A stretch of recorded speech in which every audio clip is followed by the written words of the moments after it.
Good evening. Good evening. How are you today? We're making it. I'm hungry. Miserable. I'm hungry. I'm bad. Screw you. How are you doing? That's Fine. You can't feed my soul. I can help with feeding the soul. Yes, it's no mess. No, you just nailed it perfectly. How about that? You really want me to finish the job. Okay, any questions on the previous lectures or previous administration issues or anything that you might ask right now? Pretty straightforward. Okay, so today's topic is basically continuing on the systems, and we today will be talking about transfer functions, stability, modeling of the systems, and all those topics together, interconnected. And hopefully at the end of this lecture, I will bring you to the next topic, which is body diagrams, and we will try to solve some example which is related to body diagrams, but not directly. So we will try it the hard way this time, and next time I can show you some easy ways to solve that kind of equations. Now, just a short reminder on what you were supposed to learn from the lectures, theoretical lectures recorded online. First of all, if you have some sort of circuits, electrical circuits, you might have some passive elements such as resistor, capacitor, inductor, and those could be converted to impedance. And impedance is defined very simply in Laplace domain. So for example, if you have resistor, it is converted to impedance, which is resistor itself. So the value will be exactly the same value in Laplace domain. So it's R, which is basically not a function of S, the constant. Now, if you have inductor, it will be converted to L times S. So this is how you convert impedance of that inductor. Now, impedance basically is some sort of resistance as a function of frequency. So it's resistance which is changing as a function of input frequency of some sinusoidal wave which is coming through the device. So you learn that through phasors, you learn that through some other tools, but right now we're just generalizing that to any kind of signals. Because obviously you can have not only sinusoidal inputs, but you could have any kind of inputs, and you want still to know what is going on with resistances like that, with impedances. Now, since we know already about Fourier series, and we know that any signal could be, any practical important signal could be written as sum of sinusoids, then we basically can investigate what happens to those devices as a function of each one of those components of those signals, and then to add them together if the system is linear, because this is what superposition means. Now, for capacitor, we have 1 over SC. So those things, I suppose you need to remember. And then every circuit, you basically like to solve a circuit with resistors, because it's much simpler than solving these differential equations. It's much easier. So every time you have any system, and you have inputs that you convert directly into Laplace domain, so you're replacing every V of t with V of S, and every resistor you leave it as R, every capacitor you replace with ZC, and then you solve it as it all based on resistors. So impedances, you work with impedances like resistance. The same kind of techniques work with impedances, the same kind of theorems work with impedances, everything works as is, without any changes. So the same thing as resistance. So this is why it's very convenient to convert everything into Laplace domain and to work there. Now, additional things that we need to discuss is transfer functions. So transfer functions are nothing else but Laplace transform of impulse response. Now, if you convert the input into X of S, and the output you will denote by Y of S, and you have transfer function H of S, the relation between those three is very simple. This is a relation. Basically, if I give you Laplace transform of the output and give you Laplace transform of the input, you can find the transfer function for linear time invariant system. Now, this is true only for LTI systems. This is not true for any other systems. You don't have any response like that for any other system. You don't have transfer function defined for other systems. So for LTI systems, you just divide in this one in Laplace domain by this one in Laplace domain, and you get H. Or given H, you can find y just by multiplying by x. This is from convolution theorem in Laplace domain. Remember that theorem? Sure. That convolution in time converts into multiplication in Laplace domain. This is exactly what it says. So x times h will be y. Because small h, which is this one, impulse response, convolution with x of t will be y of t. Right? I'm just doing Laplace transform on both sides. Now, obviously, that h of t, small h of t, which is impulse response of the system that we used before in previous lectures, is just inverse Laplace transform of transfer function. Because transfer function is Laplace transform of h. Any questions? So, those are the tools that we will be using. Mainly we will be using that h for detecting stability, for doing all kind of additional manipulations with that. But first, I propose to start with some sort of exercise, which will be very similar to what you have at home and will look like that. So let's say you have some circuit, which looks like that. You have some input, we'll call it x of t input. And we'll have some output, which is voltage here. We'll call it y of t. This will be L1, L2. Okay? And you want to find a few simple things about that circuit. First of all, transfer function.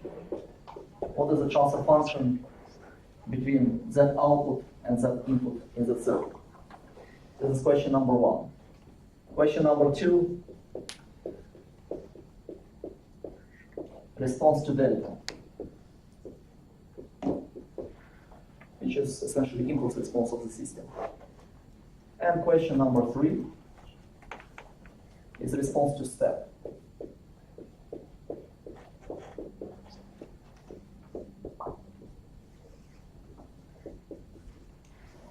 U of t. I can replace it with any other function if you like. The answer will be very similar, it doesn't matter.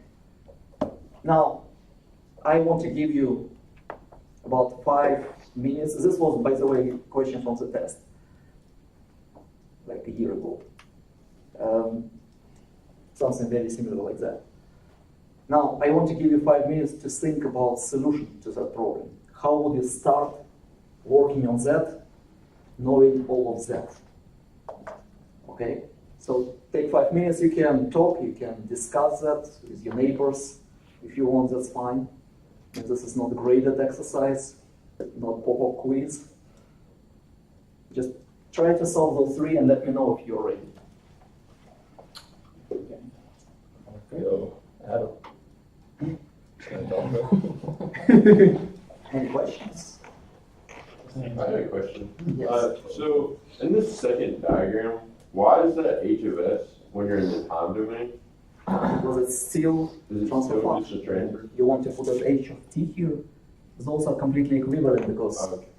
that function has Laplace transform like that, and that function has inverse Laplace transform like that. Okay. So they are completely equivalent. Mm. Different descriptions. Generally, we put in the block something in the function of s, which is transfer function. It's much less popular to put small h of t inside of the box. But it's not wrong, too. It's not wrong, but I'm trying to prepare you also to the next courses where in control systems, for example, you'll be using always that kind of representation. Okay. So you need to get used to it. So, for it, so we're converting to the Wrong. domain.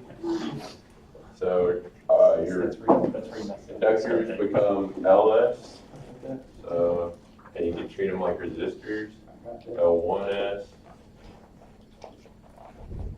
And this would be L2S.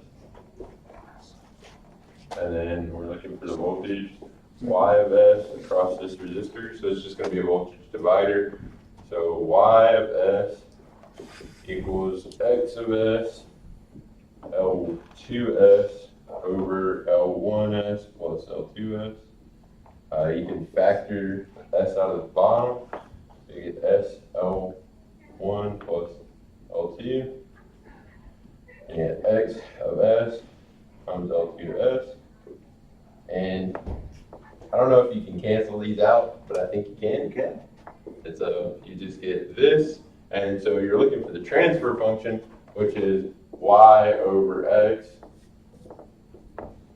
So you take this and you divide by x of s, and so that'll cancel this part out. So you're gonna have like an x of s right here. So that'll cancel that. So you're left with L2 over L1 plus L2. Right, so far. Correct. That's number one, guys. Alright. I can do the rest of them if you want. Okay, try the next one. Yeah, somebody else wants to try the next one? Here you go, Jordan. I don't even know what delta Would T you is. would you prefer It's impulse. Zero everywhere except zero time. I should have volunteered. on the test? Would you prefer that, or would you prefer 1 plus L2 over L1? Again, 1 over, You can't split out. Yeah, you Oh can. wait, you can, but- I got it mixed up. Never mind. You're good. Um, Sorry. Okay, so the transform of direct delta is just 1. So you're looking for the response to that, which is going to be y of s, the original y of s, which is this, times the response generated by this function, which is just 1 in our case. So you're just going to be left with x of s, L2s over L1s plus L2s. Again, you could cancel, you can pull these out, 1s out, and cancel, and so you're left with x of s, L2 over L1 plus L2. And then the response to the step function, this is going to be 1 over s, so it's going so to be, you're leaving x. This should be the x, right? Instead of x, you need delta. Yeah, what are we doing for I T? mean, I'm looking for time response as a function of t, not as a function of s. So you can do it inverse. oh, I have to do, yeah, you Y have of to, t. yeah, you have to do inverse pause, which I did. So response means we multiply the Yeah, y you gotta s. do, A response is multiplying transfer function in S domain by input in S domain. This is y in S domain. So if you were to write it as a box, it'd be the delta T and then the transfer function, which we know is that now.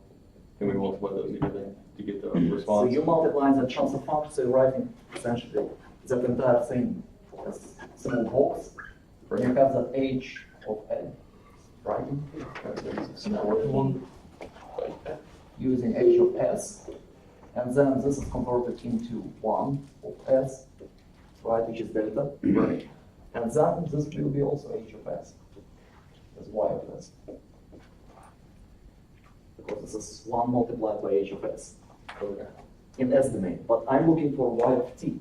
So it makes you do the inverse of How you box of get- each of those. Yeah. That's in just by inverse Laplace principle. Yep. And what did you get?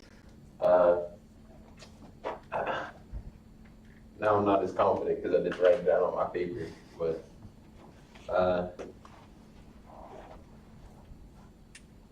anyone want to help me out? What is the inverse Laplace transform of that? Someone? 0. Zero. Wrong guess. Infinity.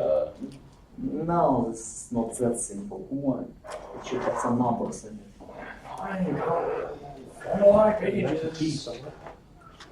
You don't have that in formula pages. So how do we do it? Do we have to put the s's back in? No. So what is x of s? Minus x of s times the cost. 1. Exactly, this is what it is. So x of s is basically what? The- 1. It's 1, yes. Because there's no s in it, it makes it 1. Because it's 1. It's not a function of s. It's like Laplace transform of delta. It's 1. So it's just this? No, this is not this. Inverse transform of constant is not this. It's not the constant. Mm. Inverse transform is constant times delta. Because of the linearity. So L2 over L1 plus L2 is constant, right? Some number. Right. Now you have that number times 1, essentially. Okay. So 1 transfers in time domain into delta. So it's delta of t, right? So alpha times 1 is basically alpha times delta in time domain. But it could be much simpler than that. You don't need to go through all of the process. Pay attention what is transfer function here. So this is correct transfer function, this one. This is your transfer function. What is that? This is constant. Right.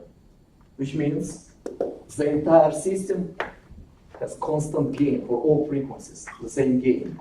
It's just amplifier. Or actually attenuator, it's not amplifier, it's attenuating, it's making lower gains than 1. So for any frequency which you put here, what do you get here? Just constant times ZC. And this constant is your transfer function. This is gain. Right? It's constant gain system, essentially. And the gain is given here. Now, if you have delta as your input, your output will be Z gain times delta. If you have step input, your output will be Z number times U. If I'm inputting sine plus cosine or whatever you want, this will be Z gain times whatever I say, whatever function I named, sine plus cosine. It doesn't matter, it's just constant gain. It's not dependent on frequency at all, in that case, specifically. So, if this will be dependent on frequency, then you need to do all of that process.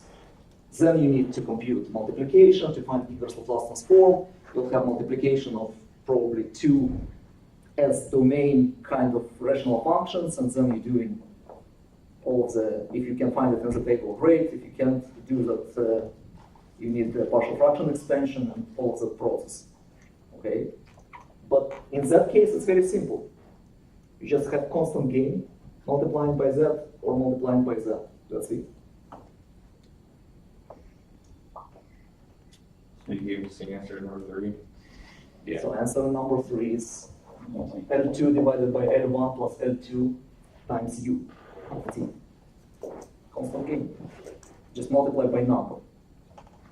So input, whatever the input is multiplied by constant number and you get the output. Right. And this number is given there. Okay, that's it. This is the idea. Any questions? Okay. So let's see, next thing that we have in that lecture is converting ODEs into transfer functions and back. So we have all kinds of methods to do that. So we can start with some sort of transfer from ODE into transfer function and back. Let's say you have some sort of differential equation, ordinary differential equation. Generally, we're talking about linear differential equations. Let's say y3 dots of t. By dots, I mean derivative with respect to time.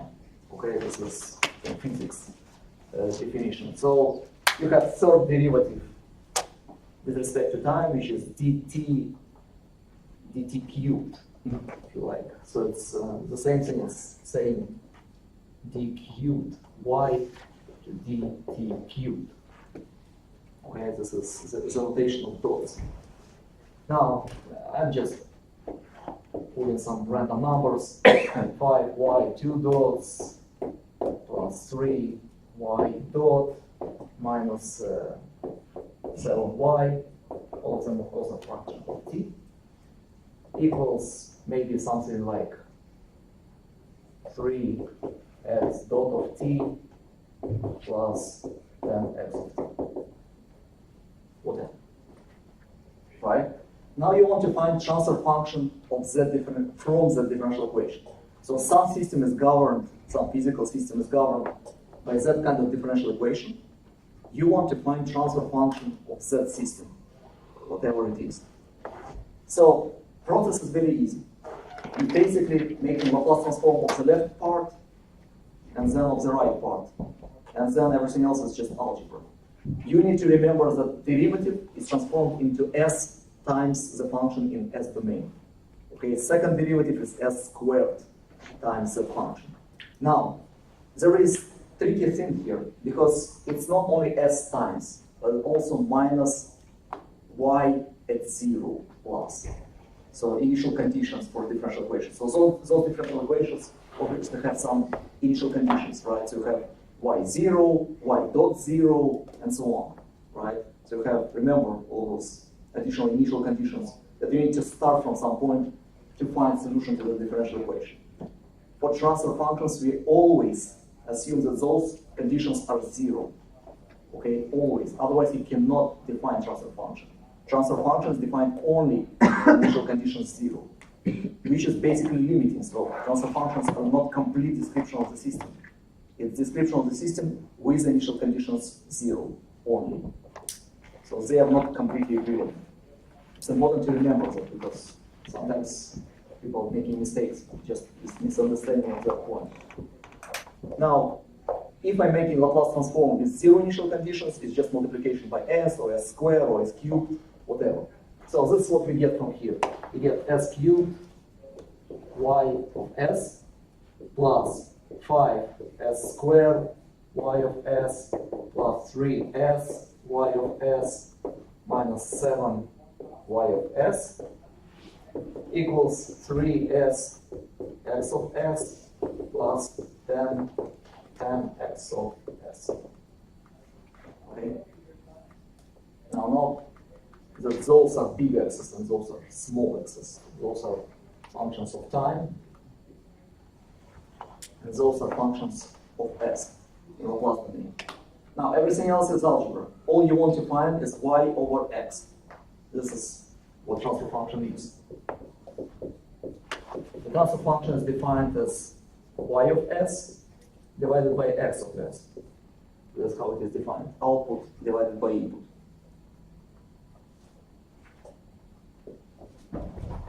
So what do we get here? On top you get all of the coefficients of x. And on the bottom you get all of the coefficients of y. With all of the appropriate s. Why? Because I can take y out of here to take it out, right? So I'll have y, let's write it more explicitly. So I'll have y of s times, and then I remove it from here, and from here, and from here. Okay? And the same thing here. So I will write x of s times 3s plus 10, and that's it. So it's completely equivalent algebraically, right? Now, if I want y of s divided by x of s, right, so I'm dividing both by y of x and x of s. So I remove that x of s here and dividing it here. Right? And then what left to do is that one divided by whatever I have here in parentheses. Right? So I'll have 3s plus 10 divided by s cubed plus 5s squared plus 3s minus 7. That's it. This is the transfer function. Any questions? So it's very technical, just you can see directly from here the transfer function already, if you know the process. And to take it back to the ODE, we just multiply. So how you multiply take it out. back to ODE? You're just writing h of s. So this is not given right now. This one equals to whatever is written here, right? So you're writing that this thing equals to y divided by x, and then you cross multiplying this one by this one, and this one by this one. And then you're thinking about multiplying by s as operator of making derivative, right? So you're taking 3 times derivative of s, right? Plus 10 times x of t. And on that side you'll have third derivative of y plus 5 second derivative of y plus 3 first derivative of y minus 7 y of t. So basically cross multiplying those and cross multiplying those, and you have equality between them. That's it. This is how you go back from transfer function to the original differential equation. So you can go both directions.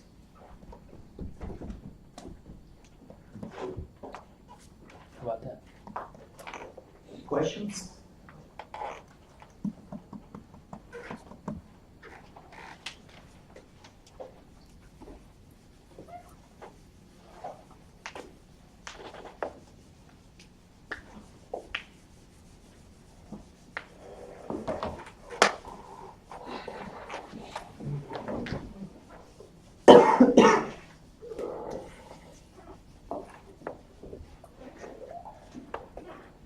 Okay, now we can move to Bibo stability and asymptotic stability. Those are very important topics, especially for control systems, where you don't want your system to be unstable. And by unstable, we sometimes understand different things. You have different types of stability. Sometimes you hear that some inputs will not diverge the entire system. Sometimes you want the initial conditions will not diverge somewhere and will cause the system to burn. And you have other types of stability, like Lyapunov stability and other different kinds of stability that you probably will learn later in later courses. Sometimes you get only in graduate courses specific types of stability, especially for nonlinear systems. Now, stability, in this course we learn only two types.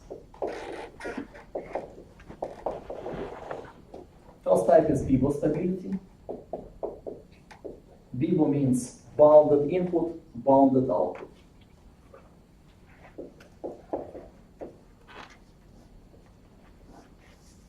The system is Bibo stable, which is for bounded input you get bounded output, if and only if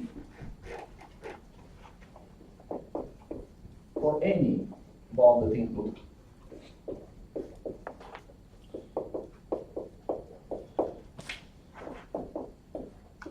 the output is bounded.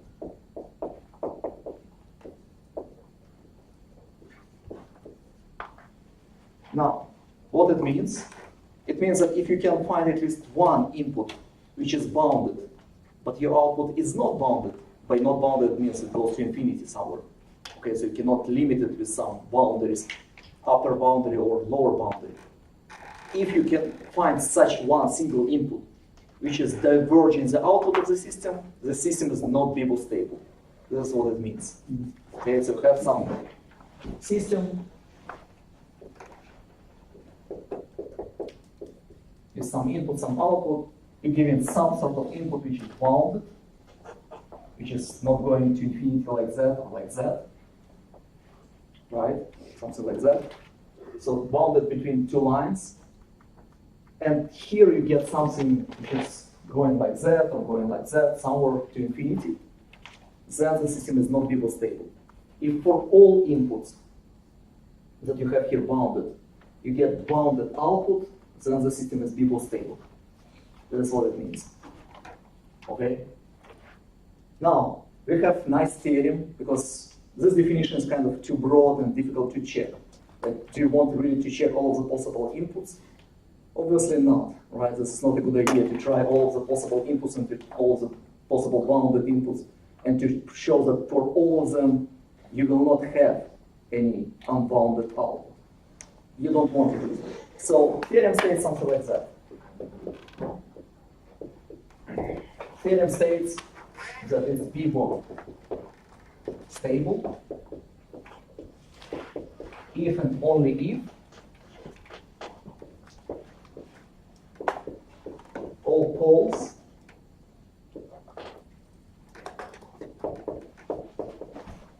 in the left semiplane. In other words, real of S smaller than 0. So if you're thinking about imaginary plane, this is imaginary, this is real. We want all of our poles to be here.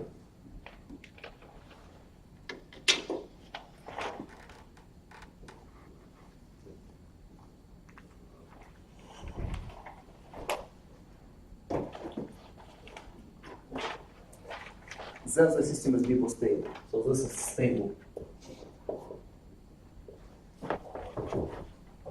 in that neighborhood.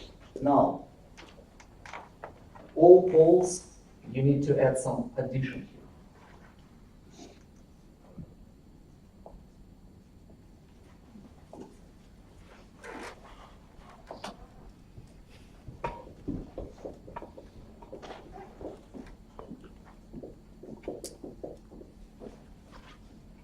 after cancellation of poles and zeros.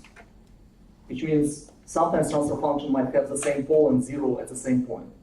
So you can cancel them. It's stable stability checked only after you cancel all of the possible poles and zeros. Okay? So let's see some examples. How about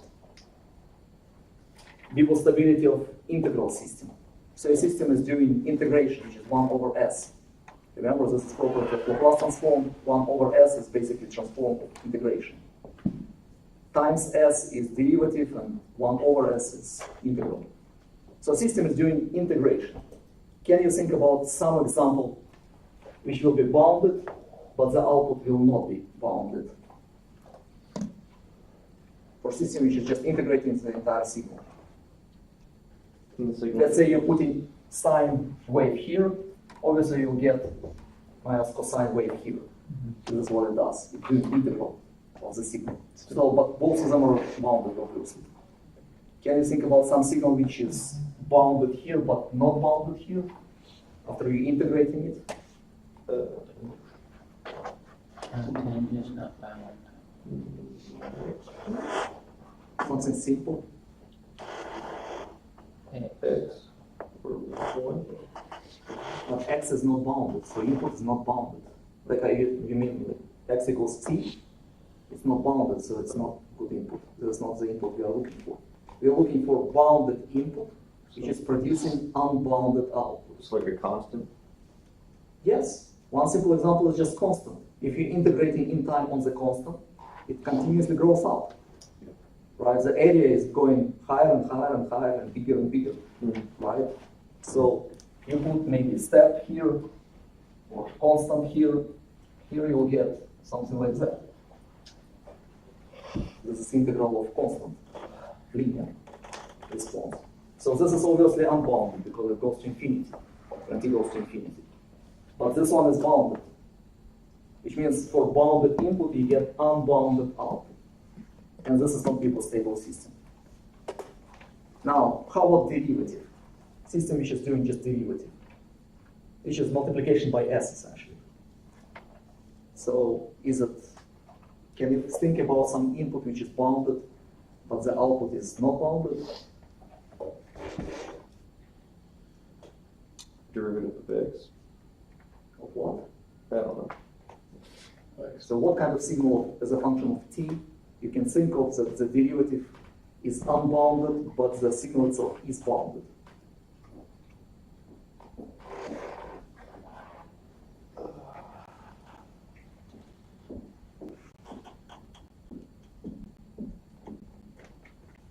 Derivative of t is, if it's just t, it's the But value t is unbounded.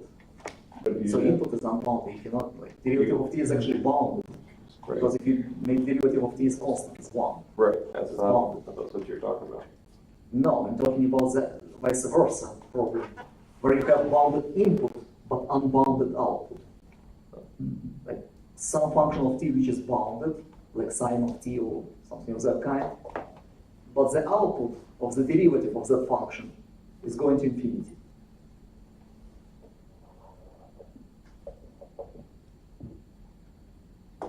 One over x? No, wait, no, that's not 1 over, No, I was it trying means to. some function of t. X is input. So x equals some function of t. No. Derivative sounds weird. Still bad. So the derivative of everything is bounded. Can you think about some function derivative of which is not bounded? Then Exponential. I mean, maybe that's exponential is not bounded, obviously, but exponential itself is also not bounded. I can't think I was of trying to it. think How about of this function? What Derivative is the derivative of step function? 0. No, it's delta. No. Delta is very unbounded. Very. It goes to infinity, obviously, at point 0. Because you have slope infinity. Derivative is basically slope, right? So saying slope which is going to infinity here. Step. Slope goes to infinity. But this one is very bounded, right? This function is bounded, but the output will be delta. if you're making derivative of step function, which is not Beagle stable. So derivative is not Beagle stable system. So the integral of delta is 1. Integral of delta is 1, yes. So The you're saying- area kind of behind the tiny spike is 1. But derivative of step is delta. Or integral on delta is step. In time. So if you're thinking about you have delta, right, jumping up at 0. So if you integrate it from left to right, right, it's going 0, 0, 0, then it jumps to 1. Because this is area under that spike. And then you continue with the same thing because you're not adding any area. So that's exactly integral on that thing. Why is it 1? Is it infinity? Which means the derivative of that thing is that thing. Quit. Yeah. Say good. Okay. Change nomenclature. Any questions before we move to Be your minor. transfer functions? You just dropped your minor. Now he's changing the full EE, right? Changing the full Let's move on. I'm tired of these planes. Okay, let's try a few more examples with transfer functions where you can check those theories. So let's say we have something like h of s equals, let's put something random. Another one.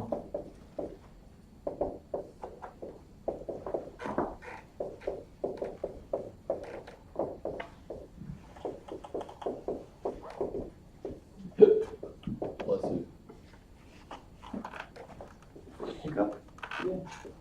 He needs to be blessed as well. You want me less? Take my blessing back.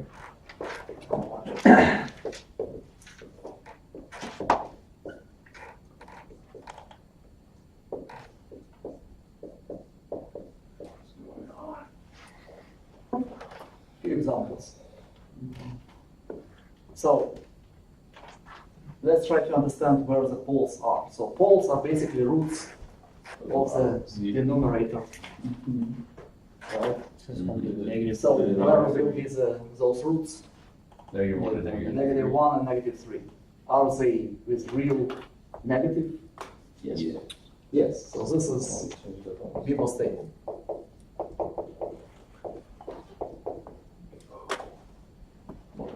How about this one? No. Not Beagle stable because we have one of the poles at +3. How about this one? Yes. Yes, because we don't care about that positive part of the zeros. Zeros are not affecting stability in any way. In that case, because we don't have any cancellation. So yes, stable. How about this one? Yes. This is Beagle stable because we have cancellation between those, and we left only with one which is stable.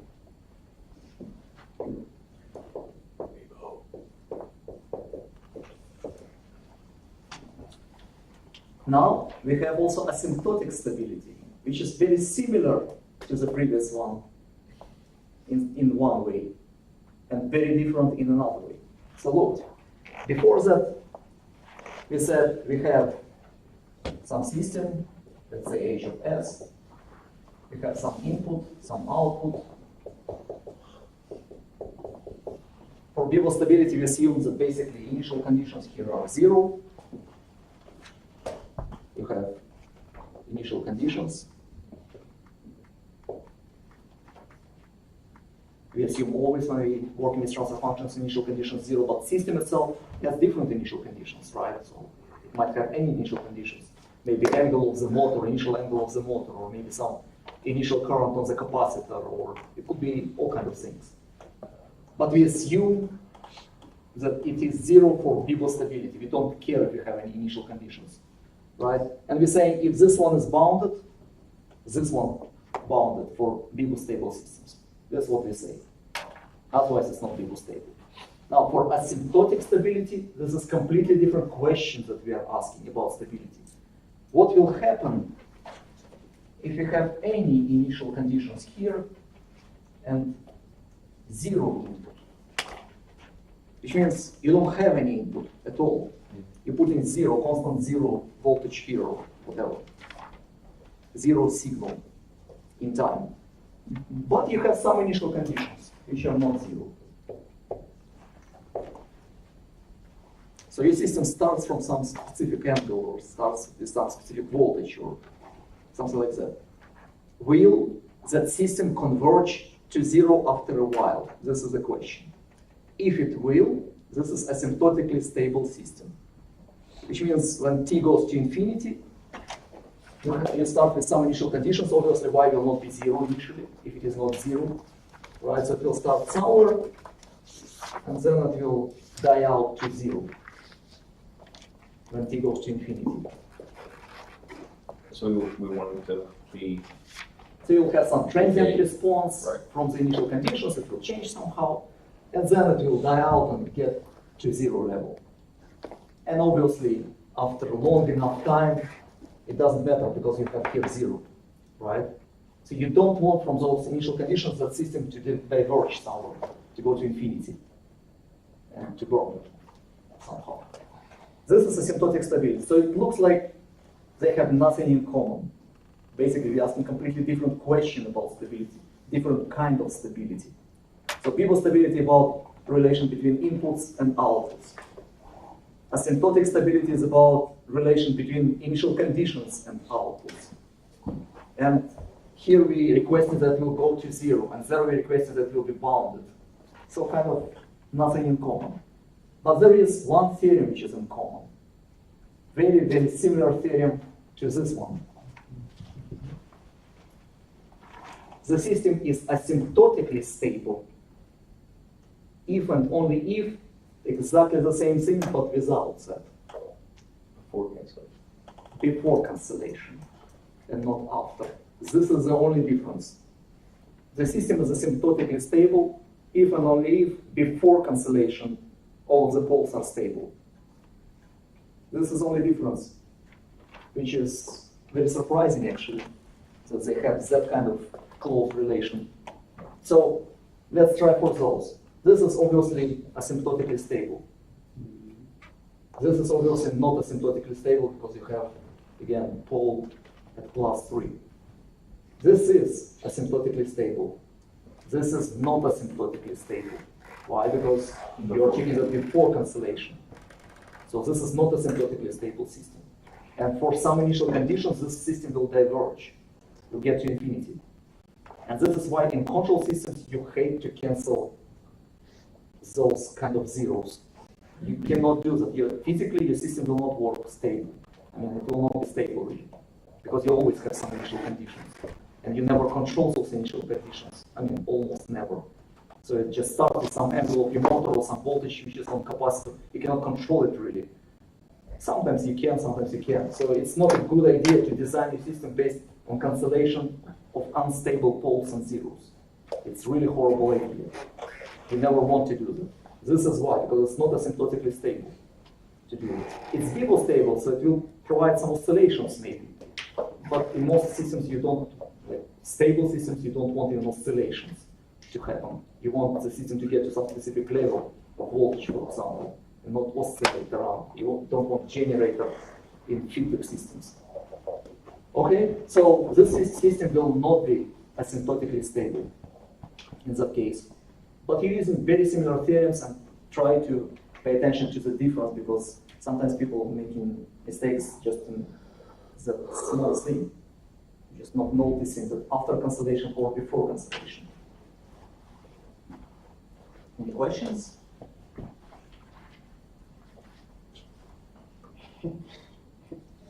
Okay. So now we'll try something difficult. Fine. We're almost out of here.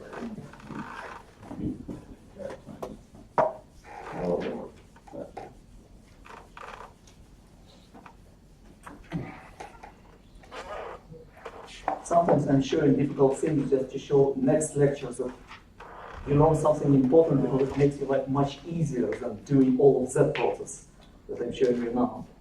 So this is actually a very interesting question and very practical in not only in control systems but also in some other communication systems. And it starts with the definition of some differential equation. And that differential equation, you have some specific input. It asks you simple question: what will be the lag of that system, which is basically delay of the output in that system. So you want to know how much time it will take to process your signal in some way. Okay? So it's that kind of sometimes tricky question. So this is the question.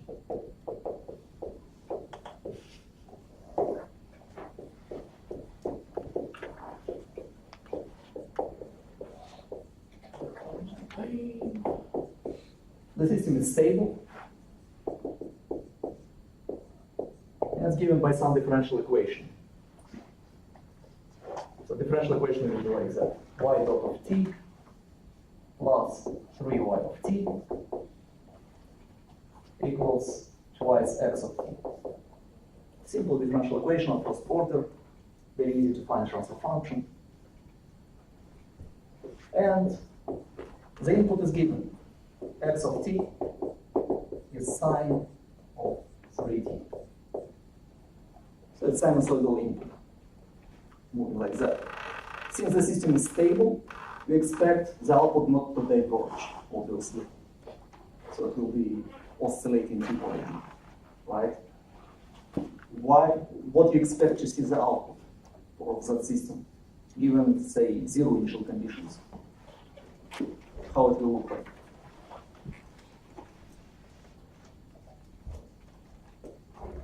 This is coming to the initial lectures on response of systems. If some of you watched, if you remember in the first lecture, there was optional part, which was saying 4 greatest ideas in this course in general. You remember that kind of video? It was optional. I usually watch all the optional stuff, but I don't. So the idea was that response of LTI system to sinusoidal inputs is also sinusoidal. Yeah. Okay, so you have some system, you put in some sign in, you get some sign out, maybe cosine, maybe some other shifted sign. So you change basically gain, amplitude of that sign, and phase of that sign. You can think about cosine also as one of the sinusoidal functions. Now, let's see why it works that way for that specific system in that case. So you have derivative of y plus 3 times y equals 2x. And we need to do a few steps here. So, first of all, how we solve that kind of question? Let's state the question first.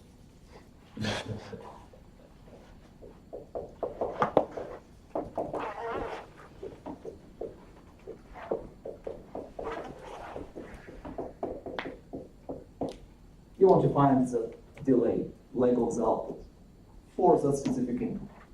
So you put in sine of 3t into input, you get some shifted sign, and you want to know by how many you shifted that sign with that system. This is the question, how much it's shifted. Okay, so this is the plan. You're starting with finding transfer function of that specific system. Then you need to find y of t before finding y of t.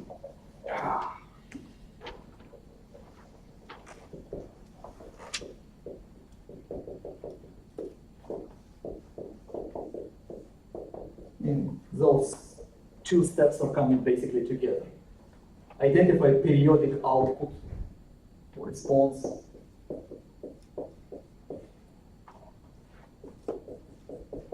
After transients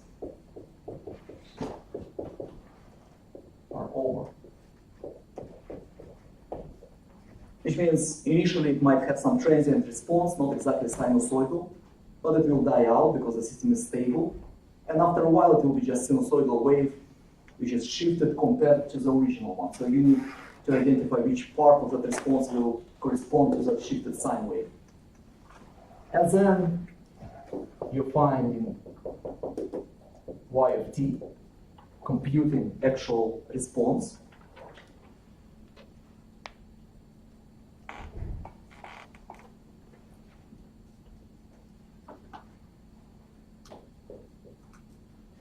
and measure lag.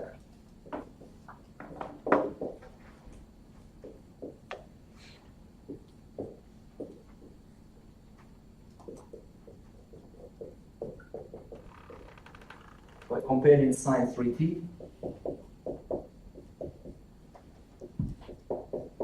is some sort of output which will look probably like alpha times sine of 3t plus some sort of theta.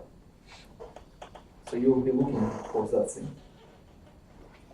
And alpha will be some constant gain, whatever it is, or attenuation maybe.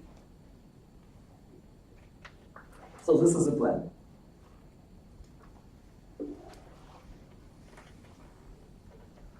Any questions on why this plan will solve the problem? Because it's a transfer function. Not about transfer function. So overall idea is that you don't know how to compute y out of z, or you don't want to work directly and compute y of t from that equation. You can go through transfer function, but you don't have to. Now, you don't want to compute that because you will not know what is the response for that sign. You will need to guess it somehow, right? Sometimes you can, sometimes you can't. It's difficult. Like, you'll put twice sine of t. Can you solve the differential equation directly? No. Maybe. It's difficult. It's not that simple. This Laplace transform is technical. It becomes technical. It has some tricks, but it's still technical. With direct solution of that equation, it's very tricky. You really need to guess the particular answer, right? Particular solution. So you're dividing that in homogeneous solution and particular solution. The homogeneous solution for that one is simple, right? Because you just put in 0 here, and then you can solve it with exponent. But particular solution, what should be the y? That y dot plus 3y equals twice z. Probably something with sines, cosines, I don't know, some combination of them maybe, some linear combination of some kind. And then you maybe can find coefficients with comparing both sides. So you can do all kinds of things with that, but tricky, not very simple. I mean, the solution that I'm proposing is not very simple either. It's at least technical. No. Okay, so the transfer function is very easy actually. So what is transfer function here? 2 over s squared. Basically it's 2 over s plus 3. The coefficients of x are coming here, coefficients of y coming there, multiplying for them. 1 and 3. Here is 1, here is 3. Any problems with that one? No. This one is easy. Okay. Now we have the transfer function and sine of 3t. We need to transform it using Laplace transform into Laplace domain. It will be 3 over s squared plus 9, 3 cubed. This is what you have in the tables. Now, y, obviously, y of s will be multiplication of those two. So it will be 6 divided by s plus 3, s squared plus 9.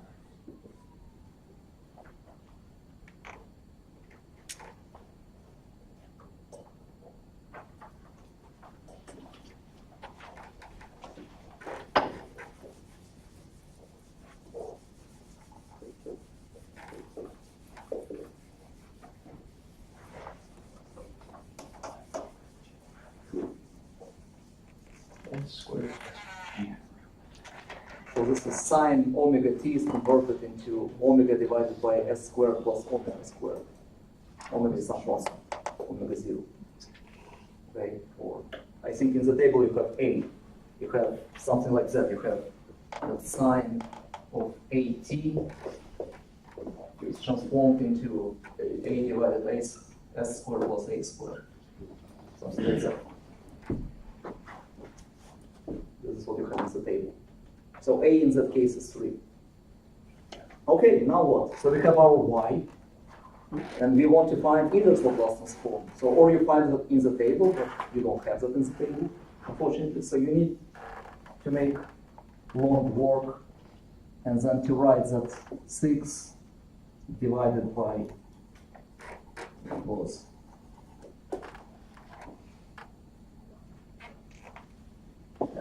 3, s squared plus 9. You write it as some coefficient s plus 3 plus bs plus c divided by s squared plus 9.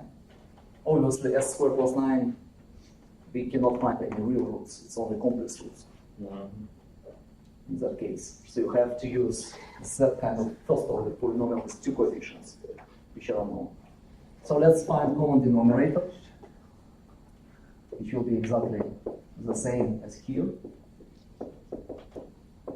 And on the top we'll have as squared plus 9a plus bs squared plus 3bs plus cs plus 3c.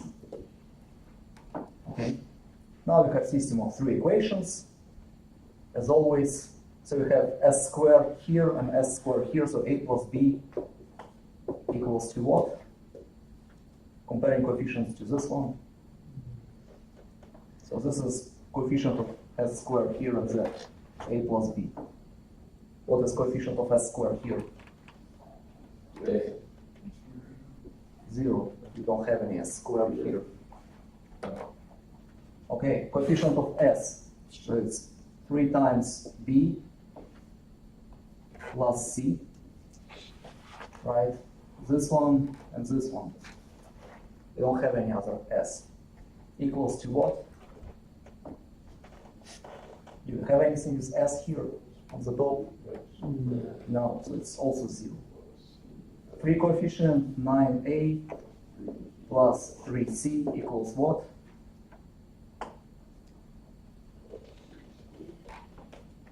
What it would be?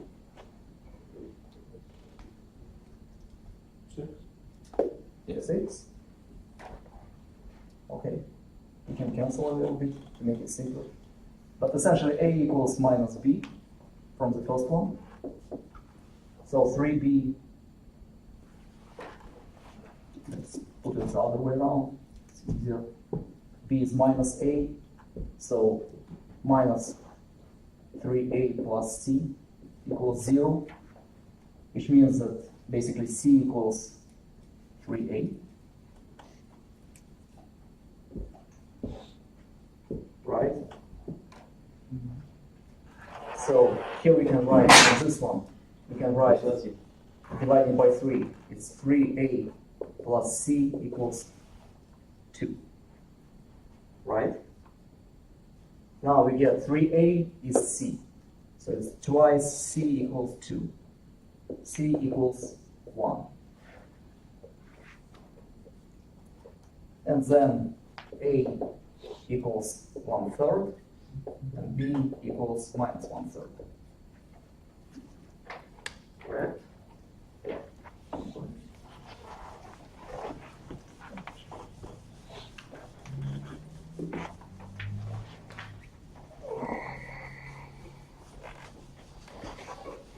How did you get the C equals 1? Wait. So I put it here. Oh, okay. I canceled by 3. I divided by 3 the entire equation. I got 3a plus c equals to 2. And from that one I know that 3a is c. So it's c plus c equals 2. I just went straight in and put in the A. No, like, why should you C? But I'm good. Going z. I got the same answer. We're good. Okay. So those are the coefficients that we have. Now we can put them in y of s. So first coefficient is a. Let's put them separately. 1/3, and here we have 1 s plus 3. B is minus 1/3. And then we have s over s squared plus 9. And then plus c, c is 1. So plus 1 divided by s squared plus 9. Now, we have z in the table, we have z in the table, we don't have z in the table. But what we have in the table is 3 divided by z. So we just divide z by 3. We'll just, Which graph is this? this witchcraft. Multiplying by 3 and dividing by 3 gives you 1. I'm just trying to put that in the form I have in the table. I'm just dividing by coefficient. Then get some formula that I have in the table. Okay, any questions on that? And now I can do inverse transform. Inverse of Laplace transform for each one of those. So I will have 1/3 exponent minus 3t. All of that will be multiplied by u, by step, minus 1/3 s divided by s squared plus 9 is cosine, right? Let's see, yeah, this is cosine. And plus 1/3 sine 3t ut.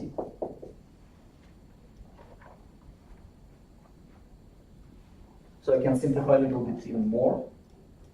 And to take this one out, to write it that way.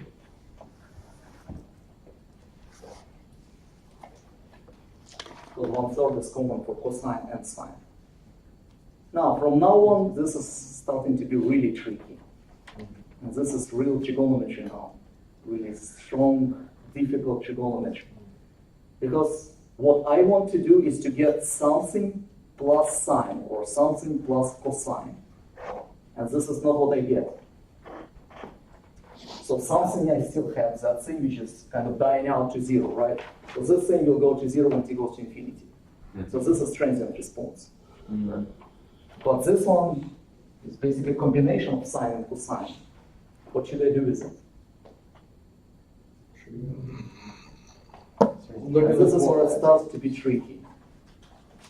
And you don't have any formula pages for difference between cosine and sine. There is no formula for that. But there is actually a formula. You can change sine to You have formula for sine of sum of angles and difference of angles. And now you want to write that kind of thing as cosine times sine of something minus sine of that something times sine of 3t. So you want to write it something like that. So you want that sine of 3t minus cosine of 3t. You want to write it as, let's say, cosine of something times sine of 3t times some maybe coefficient plus. Isn't it supposed to be cosine 3t minus sine 3t? I just inverted that one with minus sign. So it will go into the alpha coefficient, constant of some kind. And then you have the same thing here. So it will be cosine times sine minus sine of the same thing times cosine of 3t. This is what I want. And then I want to know what is that thing, which I need to put here. My God. Maybe somewhere in the long time ago, somewhere in high school, maybe you saw that kind of exercises. 3t. I'm sure it was a long time ago. Long time. 3t. That when you have something like that, generally you want cosine, which is equal to sine of the same thing, right? So where cosine equals to sine of the same thing, of the same angle, where they cross? 90 degrees. No.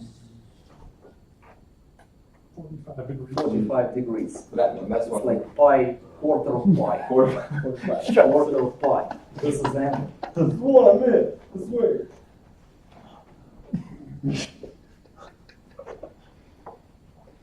If you put it in, you get this one basically square root of 2. Because cosine of pi is 1 over square root of 2. Okay, so basically multiplying by square root of 2 and then dividing by square root of 2, which is giving you 1. So this will be, that entire thing will be 1 over square root of 2. And this will be 1 over square root of 2. And this will multiply square root of 2. And then you get basically 1 times sine of 3t minus 1 times cosine 3t. Okay, this is how it goes. But again, a lot of guessing and tricks here in the time equation. So this is what you get. That thing equals square root of 2 sine 3t minus 5 over 4. So what? By quarter. So this difference is that thing. So it's square root of 2 times, and this is formula that you have in formulae pages. Cosine times sine minus sine times cosine. It's like theta 1, theta 2, theta 1, theta 2. Oh, it's the second one. It's basically sine of difference.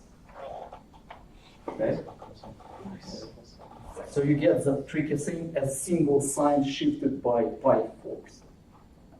Now we need to put it back. So y of t, in that case, equals 1/3 exponent minus 3t plus 1/3, which is still here, right, times square root of 2 times sine of 3t minus 5 divided by 4.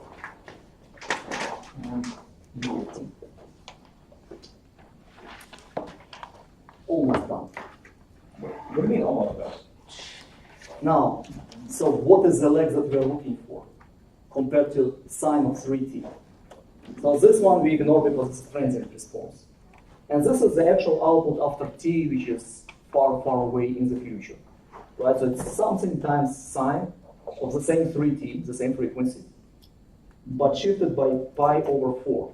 So this is exactly the leg that we're looking for. This is our theta. So it's minus 45 degrees.